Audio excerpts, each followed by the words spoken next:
Our Mutual Friend by Charles Dickens. Book 3, A Long Lane. Chapter 5, The Golden Dustman Falls into Bad Company.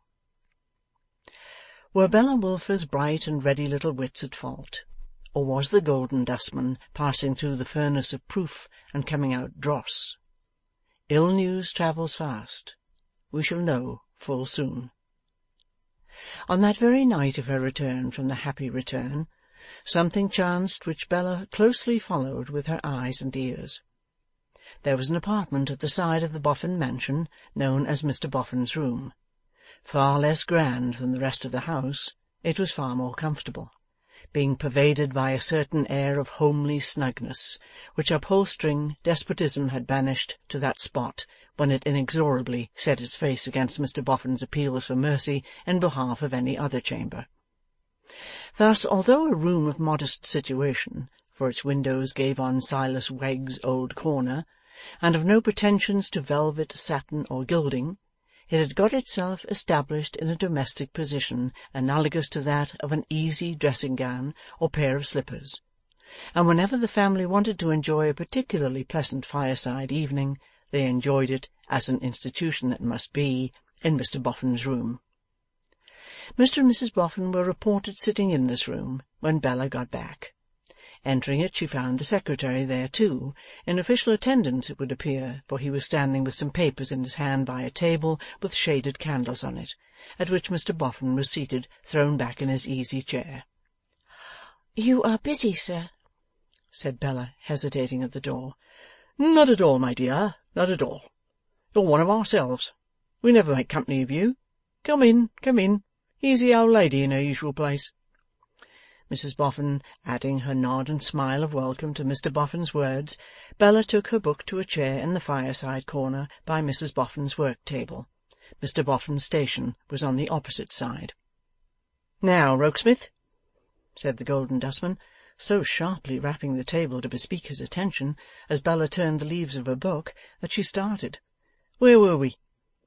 "You were saying, sir," returned the secretary with an air of some reluctance, and glanced towards those others who were present, "that you considered the time had come for fixing my salary." "Don't be above calling it wages, man," said Mr. Boffin testily. "What the deuce! I never talked of any salary when I was in service." "My wages," said the secretary, correcting himself. "Rokesmith, you're not proud, I hope?" observed Mr. Boffin, eyeing him askance. "I hope not, sir." "Because I never was, when I was poor," said Mr. Boffin. "Poverty and pride don't go at all well together. Mind that. How can they go well together? Why, it stands to reason. A man, being poor, has nothing to be proud of. It's nonsense." With a slight inclination of his head, and a look of some surprise, the secretary seemed to assent by forming the syllables of the word nonsense on his lips. "Now, concerning these same wages," said Mr. Boffin. "Sit down." The secretary sat down.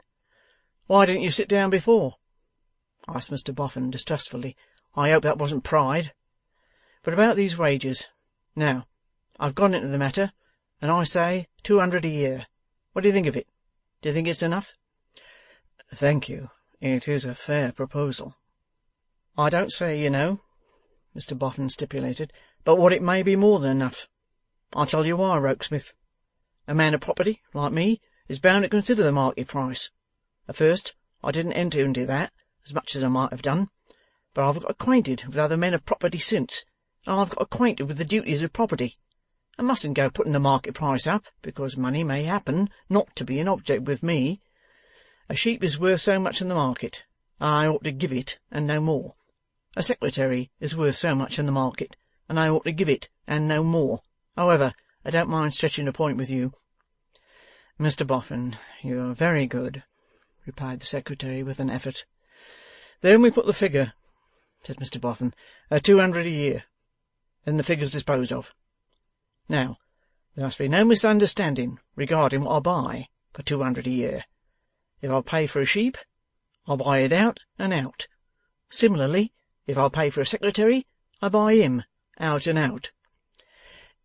"In other words, you purchase my whole time?" Certainly I do. Look here,' said Mr Boffin. 'It ain't that I want to occupy your whole time.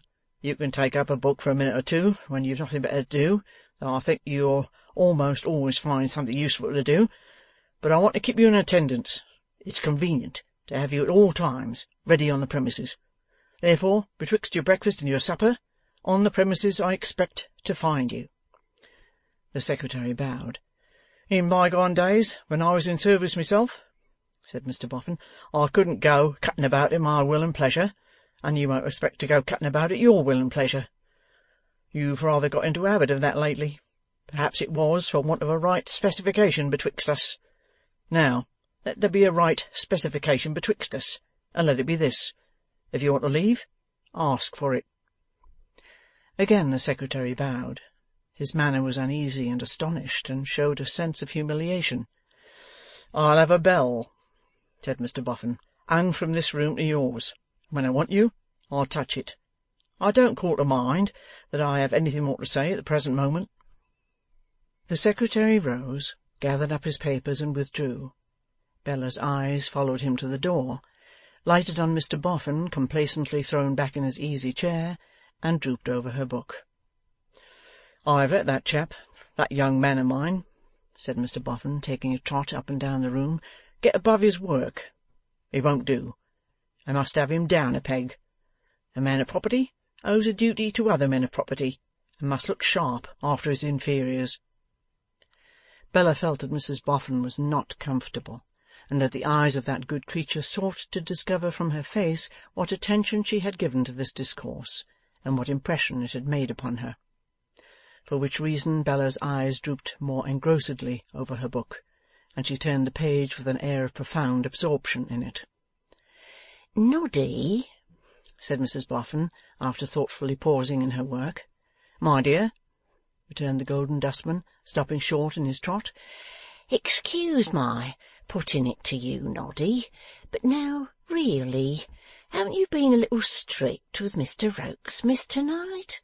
Haven't you been a little, just a little, not quite like your old self?'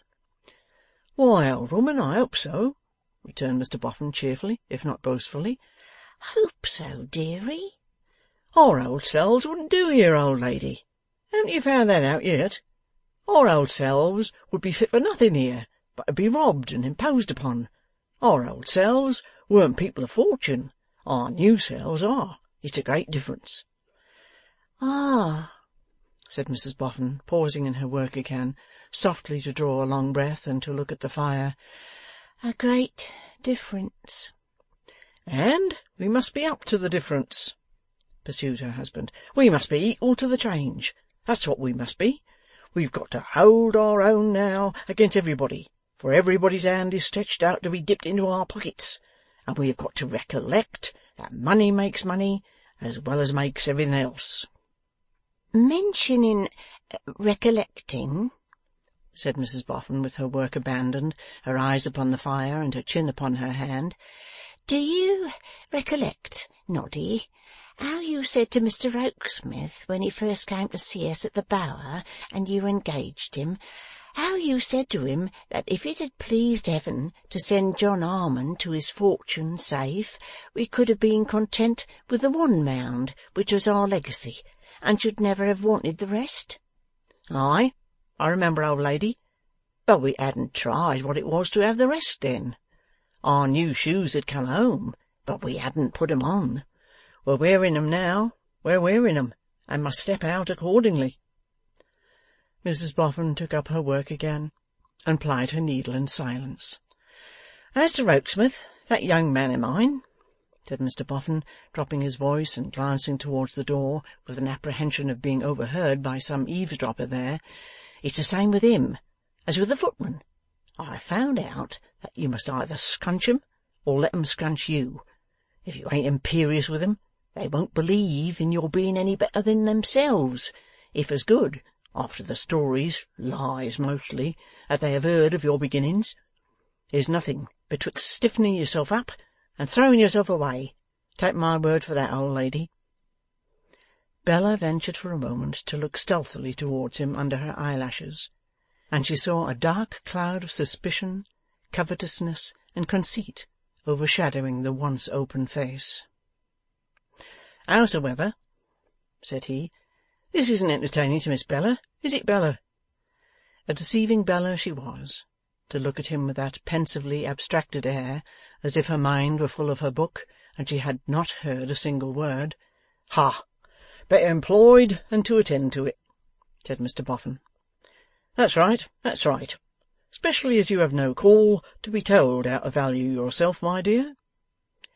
Colouring a little under this compliment, Bella returned, "I hope, sir, you don't think me vain?" "Not a bit, my dear," said Mr Boffin, "but I think it's very creditable in you, at your age, to be so well up with the pace of the world and to know what to go in for. You're right. Go in for money, my love. Money's the article. You'll make money of your good looks, and of the money Mrs Boffin and me will have the pleasure of settling upon you, and you live and die rich. That's the state to live and die in," said Mr Boffin, in an unctuous manner. "Rich!" There was an expression of distress in Mrs Boffin's face, as, after watching her husband's, she turned to their adopted girl and said, "Don't mind him, Bella, my dear." "Eh?" cried Mr Boffin. "What? Not mind him?"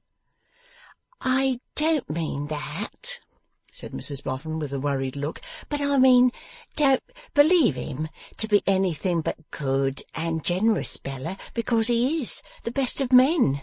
No, I must say that much, Noddy. You're always the best of men." She made the declaration as if he were objecting to it, which assuredly he was not in any way. "And as to you, my dear Bella," said Mrs Boffin, still with that distressed expression, "he is so much attached to you, whatever he says, that your own father has not a truer interest in you and can hardly like you better than he does." "Says too," cried Mr Boffin, "whatever he says. Why, I say so openly. Give me a kiss, my dear child, in saying good night, and let me confirm what my old lady tells you. I'm very fond of you, my dear, and I am entirely of your mind, and you and I will take care that you shall be rich. These good looks of yours, which you have some right to be vain of, my dear, though you are not, you know, are worth money, and you shall make money of 'em. The money you will have will be worth money, and you shall make money of that too. There's a golden ball at your feet. Good night, my dear." Somehow Bella was not so well pleased with this assurance and this prospect as she might have been. Somehow, when she put her arms round Mrs Boffin's neck and said good night, she derived a sense of unworthiness from the still anxious face of that good woman, and her obvious wish to excuse her husband. Why, what need to excuse him? Thought Bella, sitting down in her own room. "What he said was very sensible, I'm sure, and very true, I'm sure. It is only what I often say to myself. Don't I like it, then? No, I don't like it, and, though he is my liberal benefactor, I disparage him for it. Then pray," said Bella, sternly putting the question to herself in the looking-glass as usual, "what do you mean by this, you inconsistent little beast?" The looking-glass, preserving a discreet ministerial silence when thus called upon for explanation, Bella went to bed with a weariness upon her spirit, which is more than the weariness of want of sleep. And again in the morning she looked for the cloud, and for the deepening of the cloud, upon the Golden Dustman's face. She had begun by this time to be his frequent companion in his morning strolls about the streets, and it was at this time that he made her a party to his engaging in a curious pursuit. Having been hard at work in one dull enclosure all his life, he had a child's delight in looking at shops. It had been one of the first novelties and pleasures of his freedom, and was equally the delight of his wife. For many years their only walks in London had been taken on Sundays when the shops were shut, and when every day in the week became their holiday, they derived an enjoyment from the variety and fancy and beauty of the display in the windows, which seemed incapable of exhaustion. As if the principal streets were a great theatre, and the play were childishly new to them, Mr and Mrs Boffin, from the beginning of Bella's intimacy in their house, had been constantly in the front row, charmed with all they saw, and applauding vigorously. But now Mr Boffin's interest began to centre in bookshops, and more than that, for that of itself would not have been much, in one exceptional kind of book. "Look in here, my dear," Mr Boffin would say, checking Bella's arm at a bookseller's window. "You can read a sight, and your eyes are as sharp as they're bright. Now, look well about you, my dear, and tell me if you see any book about a miser." If Bella saw such a book, Mr Boffin would instantly dart in and buy it, and still, as if they had not found it, they would seek out another bookshop, and Mr Boffin would say, "Now, look well all round, my dear, for a life of a miser, or any book of that sort, any lives of odd characters who may have been misers." Bella, thus directed, would examine the window with the greatest attention, while Mr Boffin would examine her face. The moment she pointed out any book as being entitled Lives of Eccentric Personages, Anecdotes of Strange Characters, Records of Remarkable Individuals, or anything to that purpose, Mr Boffin's countenance would light up, and he would instantly dart in and buy it. Size, price, quality, were of no account.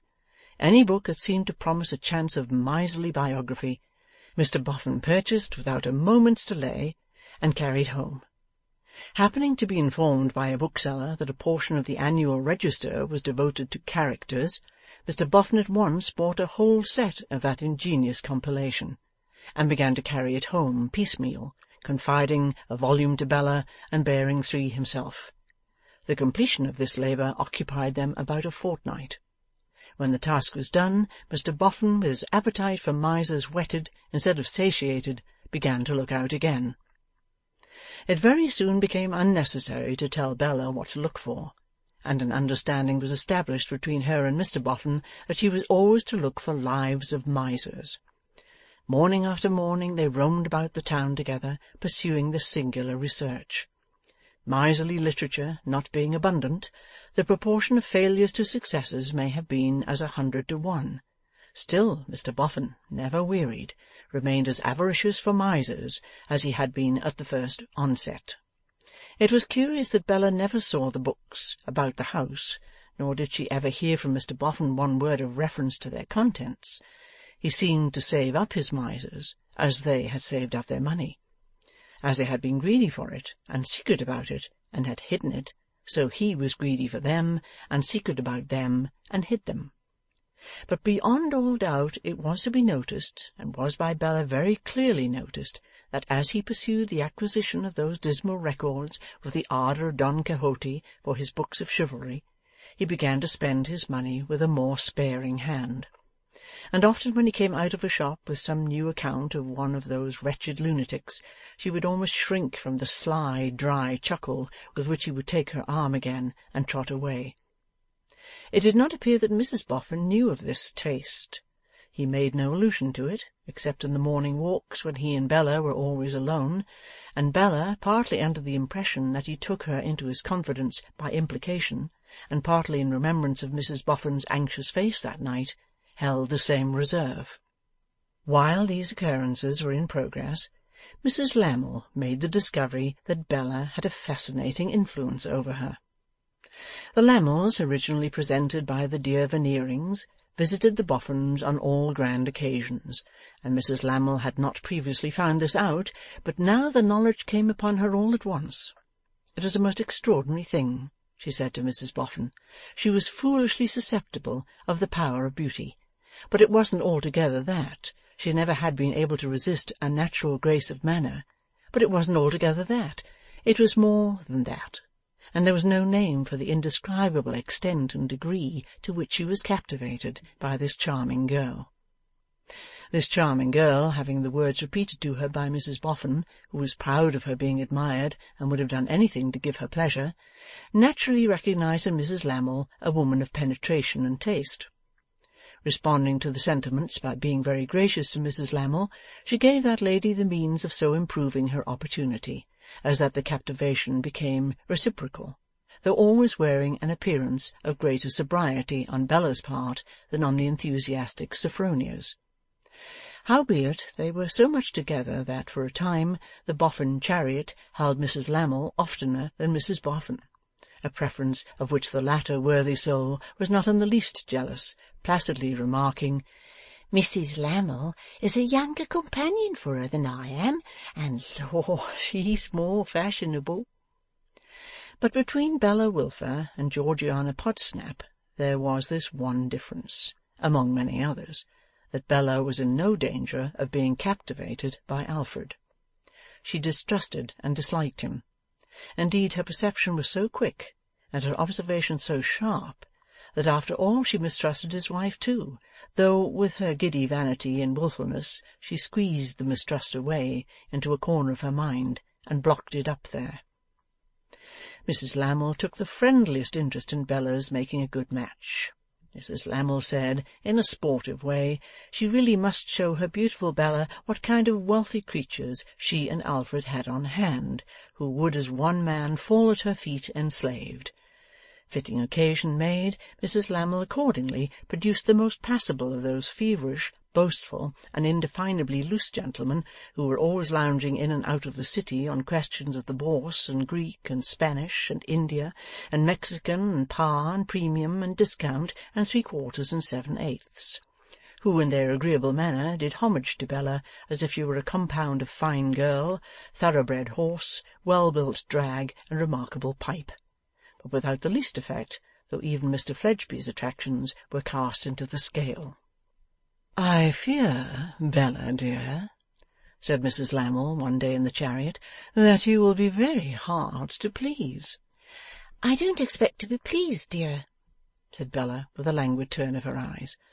"Truly, my love," returned Sophronia, shaking her head and smiling her best smile, "it would not be very easy to find a man worthy of your affections." "The question is not a man, my dear," said Bella coolly, "but an establishment." "My love," returned Mrs Lammle, "your prudence amazes me. Where did you study life so well? You're right. In such a case as yours, the object is a fitting establishment. You could not descend to an inadequate one from Mr Boffin's house, and even if your beauty alone could not command it, it is to be assumed that Mr and Mrs Boffin will—" "Oh, they have already," Bella interposed. "No, have they really?" A little vexed by a suspicion that she had spoken precipitately, and withal a little defiant of her own vexation, Bella determined not to retreat. "That is to say," she explained, "they have told me they mean to portion me as their adopted child, if you mean that. But don't mention it." "Mention it!" replied Mrs Lammle, as if she were full of awakened feeling at the suggestion of such an impossibility. "Mention it!" "I don't mind telling you, Mrs Lammle," Bella began again. "My love, say Sophronia, or I must not say Bella." With a little short petulant "Oh," Bella complied. "Oh, Sophronia, then. I don't mind telling you, Sophronia, that I am convinced I have no heart, as people call it, and that I think that sort of thing is nonsense." "Brave girl," murmured Mrs Lammle. "And so," pursued Bella, "as to seeking to please myself, I don't, except in the one respect I have mentioned. I am indifferent otherwise." "But you can't help pleasing, Bella," said Mrs Lammle, rallying her with an arch look and her best smile. "You can't help making a proud and admiring husband. You may not care to please yourself, and you may not care to please him, but you are not a free agent as to pleasing. You are forced to do that in spite of yourself, my dear. So it may be a question whether you may not as well please yourself too, if you can." Now, the very grossness of this flattery put Bella upon proving that she actually did please in spite of herself. She had a misgiving that she was doing wrong, though she had an indistinct foreshadowing that some harm might come of it thereafter. She little thought what consequences it would really bring about, but she went on with her confidence. "Don't talk of pleasing in spite of oneself, dear," said Bella. "I have had enough of that." "Aye!" cried Mrs Lammle. "Am I already corroborated, Bella?" "Never mind, Sophronia. We will not speak of it any more. Don't ask me about it." This plainly meaning, "Do ask me about it," Mrs Lammle did as she was requested. "Tell me, Bella. Come, my dear. What provoking burr hath been inconveniently attracted to the charming skirts, and with difficulty shaken off?" "Provoking indeed," said Bella, "and no burr to boast of. But don't ask me." "Shall I guess?" "You would never guess. What would you say to our secretary?" "My dear, the hermit secretary, who creeps up and down the back stairs and is never seen?"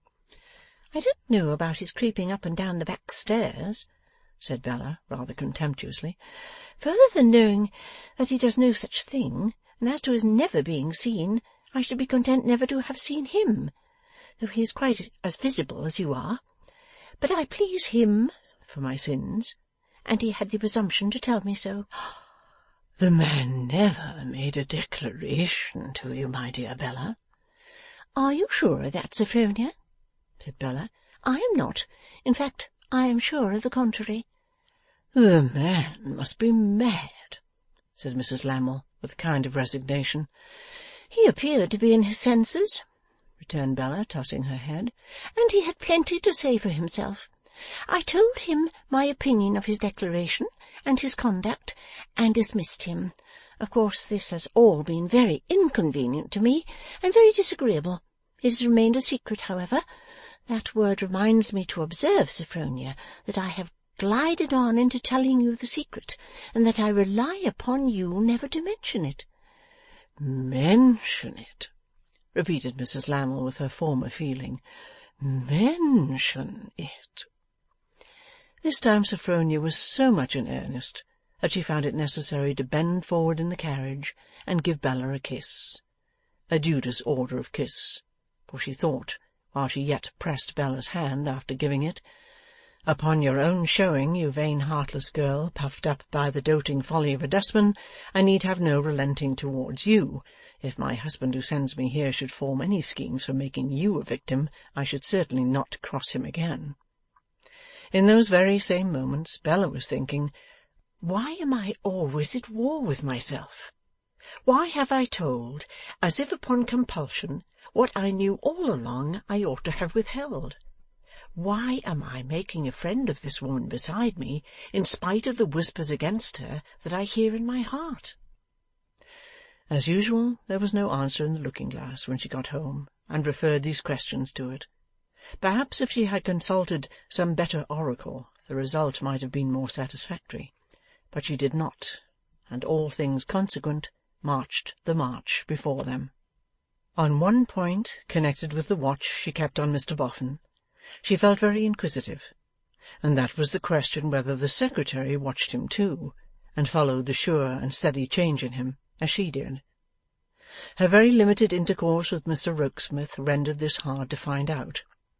Their communication now at no time extended beyond the preservation of commonplace appearances before Mr and Mrs Boffin, and if Bella and the secretary were ever left alone together by any chance, he immediately withdrew.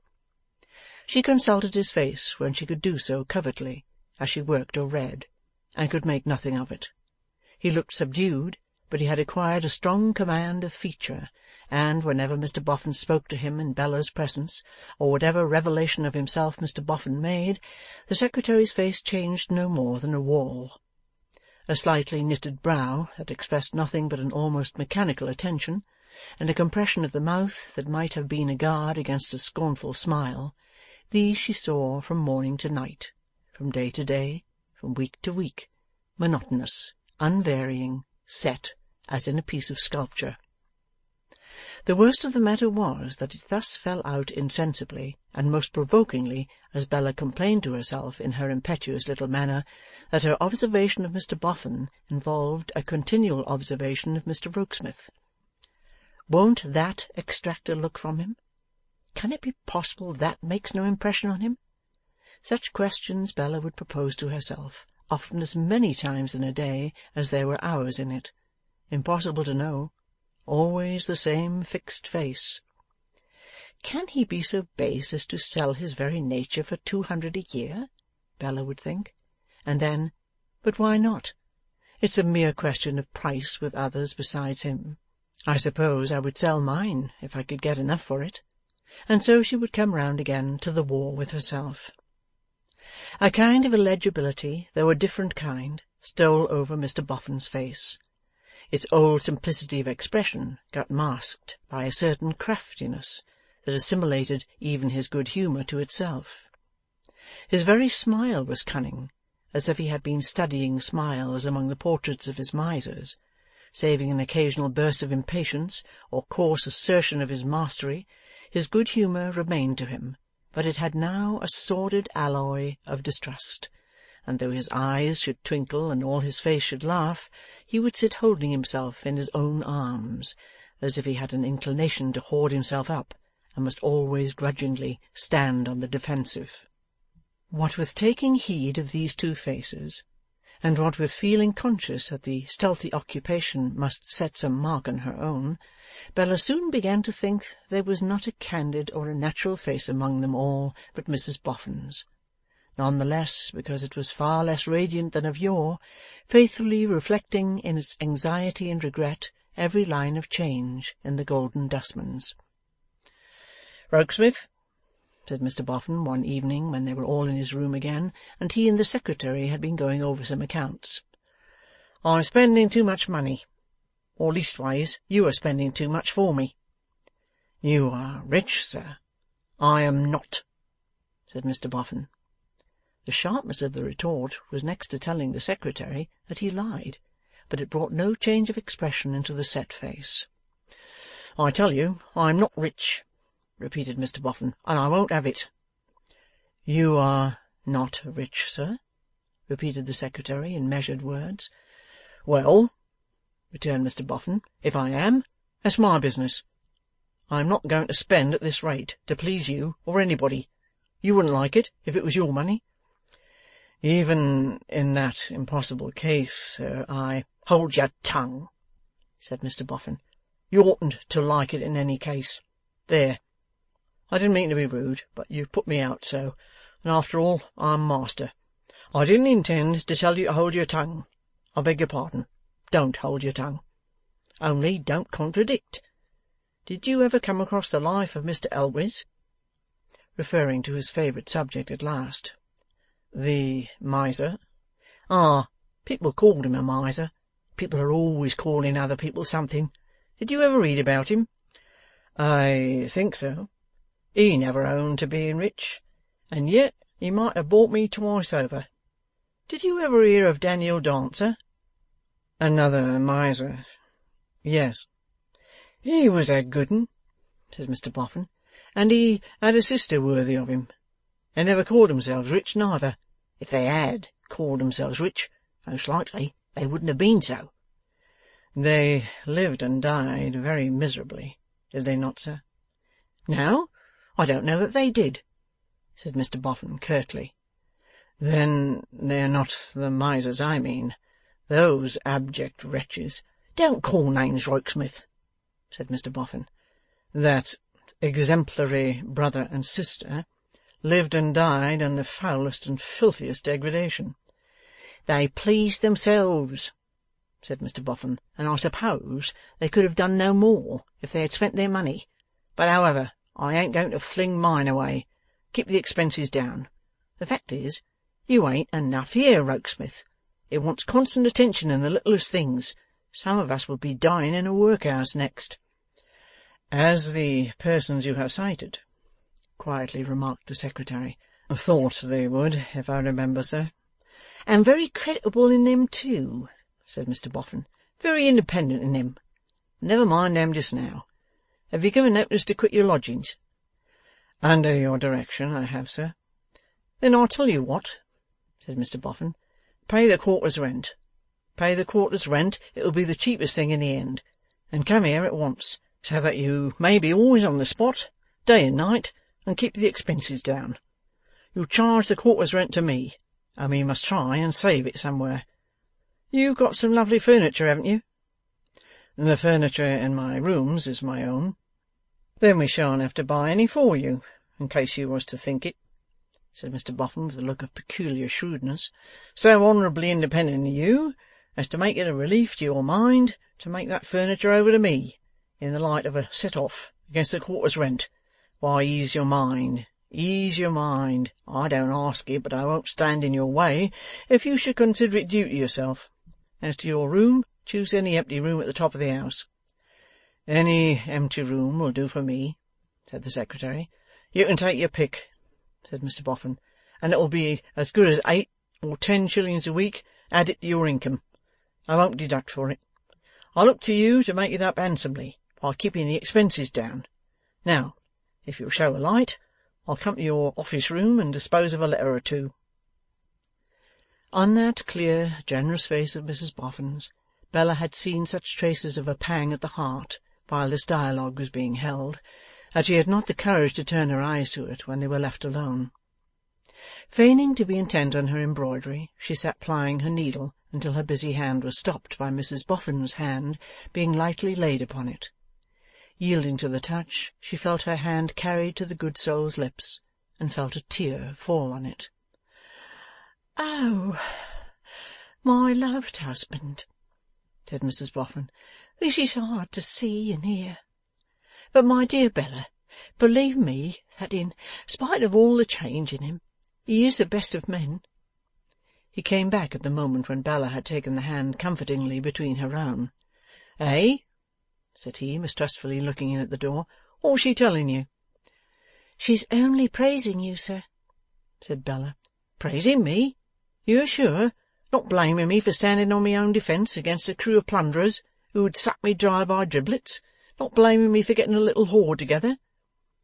He came up to them, and his wife folded her arms upon his shoulder, and shook her head as she laid it on her hands. 'There, there, there!' urged Mr Boffin, not unkindly. 'Don't take on, old lady.' 'But I can't bear to see you so, my dear.' 'Nonsense! Recollect, we are not our old selves. Recollect, we must scrunch or be scrunched. Recollect, we must hold our own. Recollect, money makes money. Don't you be uneasy, Bella, my child. Don't you be doubtful. The more I save, the more you shall have.' Bella thought it was well for his wife that she was musing with her affectionate face on his shoulder, for there was a cunning light in his eyes as he said all this, which seemed to cast a disagreeable illumination on the change in him, and make it morally uglier. End of Book 3, Chapter 5.